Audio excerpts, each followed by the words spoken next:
Bihar stands at a crucial crossroads. Despite being home to nearly 14 crore people, the state continues to rank near the bottom on per capita income, industrial employment, and migration figures. Millions of young Biharis leave their homes every year in search of work, while the promise of development remains uneven and slow.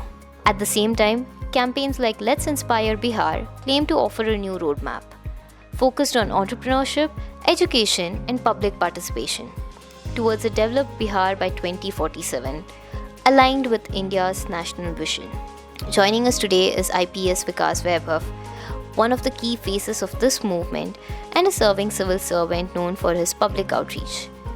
This campaign is inclusive, outcome oriented, and aimed at bringing citizens, professionals, and policymakers together around a shared vision for Bihar's future.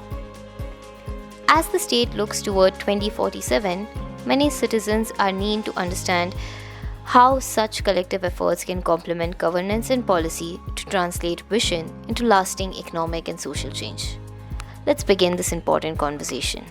Thank you so much, sir, for joining us today, and we are excited to know about more about what's this Let's Inspire Bihar and how is it going forward. So why don't you tell us about that itself? क्या है Let's Inspire Bihar and कहाँ तक पहुँचा है ये अभी तक? Like Let's Inspire Bihar is a voluntary initiative.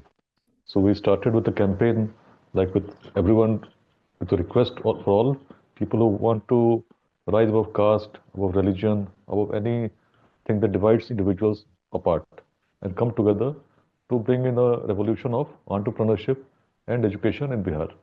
The reason behind is that Bihar is one of the most backward economies in the country, with one of the lowest per capita incomes and a large population with large youth population as well. So if the dream of Viksit Bharat by 2047 is to be achieved, then the key lies in the development of Bihar and thinking of how we can make a developed Bihar by 2047. At present, a large segment of Bihar's population migrates outside Bihar for jobs and also for education. So we are dreaming of a Bihar by 2047 in which we can create as many jobs and provide employment and education to people in Bihar so that no one needs to quit Bihar or exit Bihar for either jobs or for education or even for health. So that is the dream, and we are calling upon the youth to not just look for government jobs, but to try to engage themselves towards startups, businesses, which can create employment and try to become job creators rather than becoming job seekers.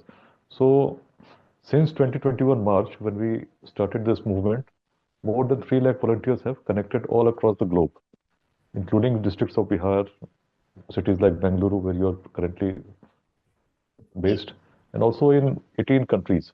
And all of them with the resolve that we will do some contribution from our side, which can accelerate that journey. Also, sir, you mentioned that how I think over around 7.5 million workers usually leave Bihar for jobs elsewhere. So, what is the specific interventions? ऐसी क्या चीजें हैं जो Let's Inspire Bihar के campaign में आती है जो ये वर्कफोर्स को रिटेन करेगी? What's the exact step by step procedure? Basically, if you look at the population of Bihar, it's about 14 crores and less than 39 crore की population. So अभी जो चल रहा है, what we are thinking of is in the next 2 decades, how can we gainfully employ these 9 crore population, which is less than 30. So to start with, we are asking people to create startups in Bihar and see how they can provide employment. So at present, we have about 30 startups through this campaign, which are providing employment to more than 100 people. And by 2028, we are looking forward to establish at least 5 startups in every district of Bihar, which can provide employment to more than 100 each. So by this seeding, we wish to create a series of startups in Bihar in different districts and motivate more and more youth towards it. So that is the essentially the model in which we are trying to create an ecosystem, and that is why we have connected with the diaspora, like in Bengaluru this time on 18th of January. We are going to have a summit in Hyderabad, also in Delhi on 22nd Feb, and it continues. We have held lots of summits outside Bihar as well, and total number of about 2,300 programs. The basic model is to connect people who can contribute towards education or towards entrepreneurship Employment. and to create an ecosystem.